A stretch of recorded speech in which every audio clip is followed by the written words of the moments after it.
ఒక అడవిలో ఉంటున్న కాకి ఒక చెట్టు మీద గూడు కట్టుకుని ఉంటుండేది. ఒకసారి కాకి వారం రోజుల పాటు ఊరు వెళ్ళి వస్తుంది. అది వచ్చేసరికి కాకి ఉంటున్న చెట్టు మీద మరొక అందమైన రాణి అనే పిచ్చుక గూడు కట్టుకుని ఉంటుంది. రాణి పిచ్చుక అందాన్ని చూడగానే కాకికి అసూయగా అనిపిస్తుంది. రాణి పిచ్చుక మాత్రం తన తోటి పక్షులతో చాలా స్నేహంగా ఉంటుండేది. గయ్యాళి కాకితో ఏ పక్షి సరిగా మాట్లాడేది కాదు.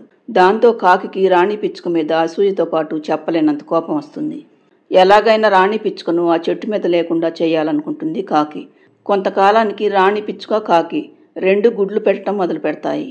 ఒకరోజు మధ్యాహ్నం పూట ఎండ ఎక్కువగా ఉండటంతో ఒక పాము చెట్టు క్రింద విశ్రాంతి తీసుకుంటూ ఉంటుంది.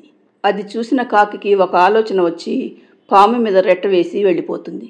తన మీద రెట్ట వేసింది ఎవరా అని చెట్టు మీదకు చూసిన పాముకు చెట్టు మీద రాణి పిచ్చుక ఉండటంతో అదే తన మీద రెట్ట వేసింది అనుకున్న పాము, ఎంత ధైర్యం నీకు? కళ్ళు నెత్తికెక్కి నా మీదనే రెట్ట వేస్తావా? నీ అంతు చూస్తాను.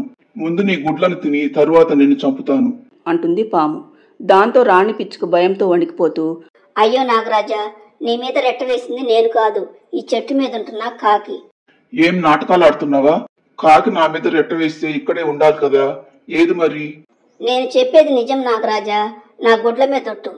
కావాలంటే రేపు కాకితో చెప్పిస్తాను అని పాము ఏం చేయాలో చెబుతుంది రాణి పిచ్చుక. సరే, రేపు కనుక నువ్వు నిర్దోషమని తేరలేదు, నీ సంగతి చెబుతాను అంటూ వెళ్ళిపోతుంది పాము. మరుసటి రోజు కాకి రాణి పిచ్చుక చెట్టు దగ్గర ఉన్నప్పుడు రాణి పిచ్చుక కాకితో, ఏంటి కాకి, నిన్న ఆ పాము మీద నువ్వు రెట్ట వేసి ఏమీ తెలియనట్లు వెళ్ళిపోయావు.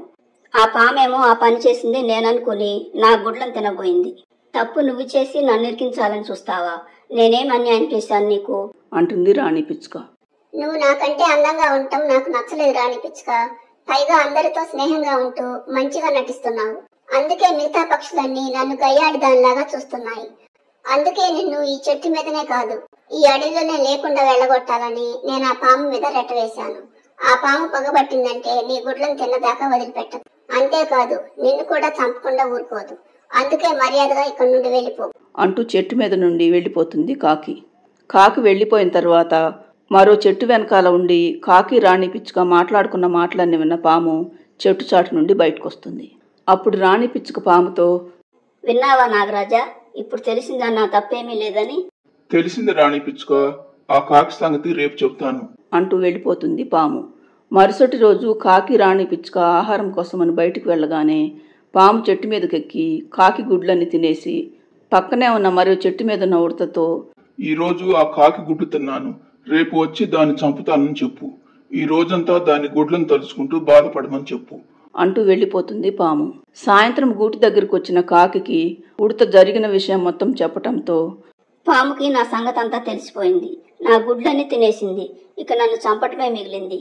ఇక్కడే ఉంటే ఆ పాము తప్పకుండా నన్ను చంపుతుంది అనుకున్న కాకి మరుసటి రోజు తెల్లవారేసరికి ఆ చెట్టు మీద నుండి మాత్రమే కాకుండా ఆ అడవిలో నుండే వెళ్ళిపోతుంది. అలా రాణి పిచ్చుక గుడ్లను దానికి దూరం చేసి అడవిలో నుండి వెళ్ళగొడదామనుకున్న కాకి అదే వేరే అడవిలోకి వెళ్ళిపోతుంది.